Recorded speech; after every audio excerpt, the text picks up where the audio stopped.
जरा सोचिए, क्या हो अगर एक पूरा का पूरा देश अपनी संस्कृति, इतिहास और लोगों के साथ दुनिया के नक्शे से हमेशा के लिए मिट जाए। किसी जंग की वजह से नहीं, बल्कि सिर्फ पानी की वजह से। नहीं, ये कोई फिल्म की कहानी नहीं है। ये एक हकीकत है, एक ऐसे देश की जिसका वजूद ही दांव पर लगा है। और ये कहानी है तुवालू की, प्रशांत महासागर में बसा 11,000 लोगों का एक छोटा सा खूबसूरत देश, जिसका सबसे बड़ा दुश्मन है क्लाइमेट चेंज। लेकिन सवाल ये है कि तुवालू ही क्यों? इस खतरे की गहराई को समझने के लिए हमें पहले इसकी जरा हटके ज्योग्राफी को समझना होगा। तो तुवालू के जो ज्यादातर द्वीप है ना, वो असल में एटोल हैं। अब ये एटोल क्या होता है?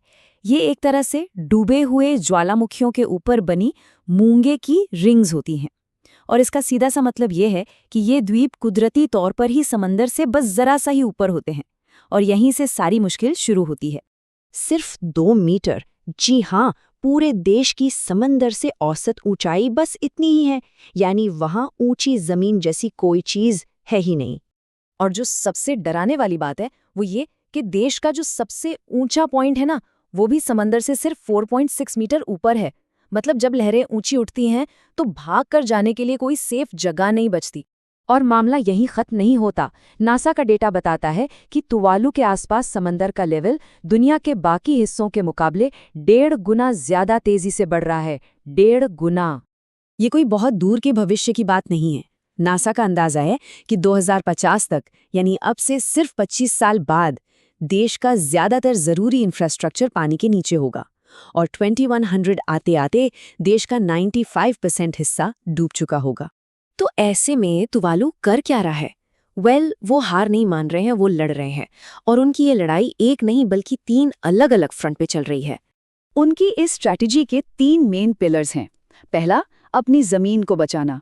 दूसरा, अपने लोगों को बचाना। और तीसरा, जो शायद सबसे अनोखा है, अपने राष्ट्र की पहचान को ही बचाना।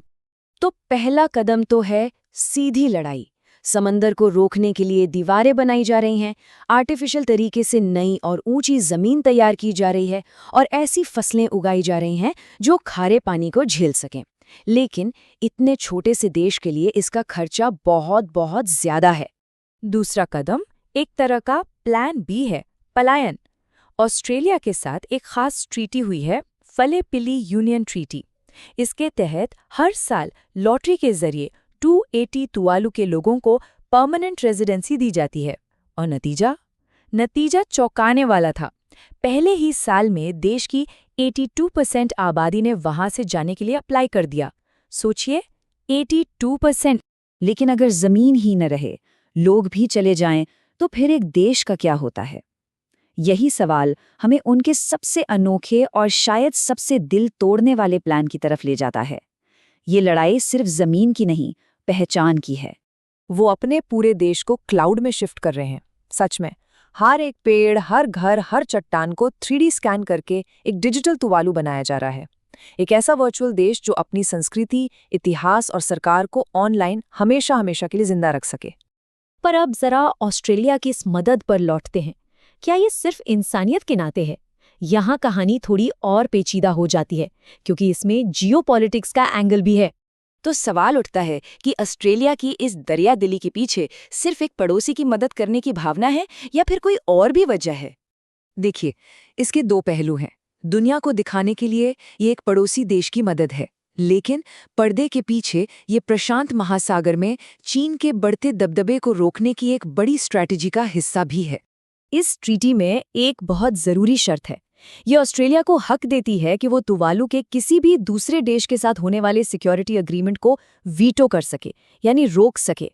अब क्योंकि तुवालू ताइवान को मान्यता देता है, ये डील चीन को इस इलाके में अपनी पैठ बनाने से सीधे सीधे रोकती है। और यही ऑस्ट्रेलिया और उसके साथियों का एक बड़ा मकसद है। चलिए, अब इस कहानी के सबसे बड़े सबक को समझते हैं। तुवालू की कहानी सिर्फ एक द्वीप के डूबने की कहानी नहीं है।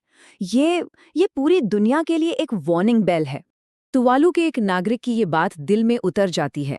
ये हमें याद दिलाता है कि भले ही वो इस सुनामी की पहली लहर का सामना कर रहे हैं, लेकिन ये सुनामी उन तक ही रुकने वाली नहीं है। और यहीं पर क्लाइमेट चेंज का सबसे बड़ा अन्याय खुलकर सामने आता है।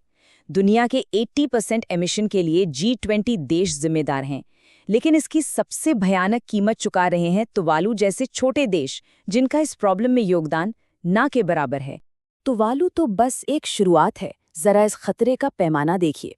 एक तरफ है तुवालू के 11,000 लोग और दूसरी तरफ है दुनिया भर के 80 करोड़ लोग जो 2050 तक समंदर के बढ़ते लेवल की वजह से खतरे में होंगे। इसमें मुंबई, कोलकाता और ढाका जैसे अपने पड़ोसी शहर भी शामिल हैं। तो अब हम सब कहाँ खड़े हैं?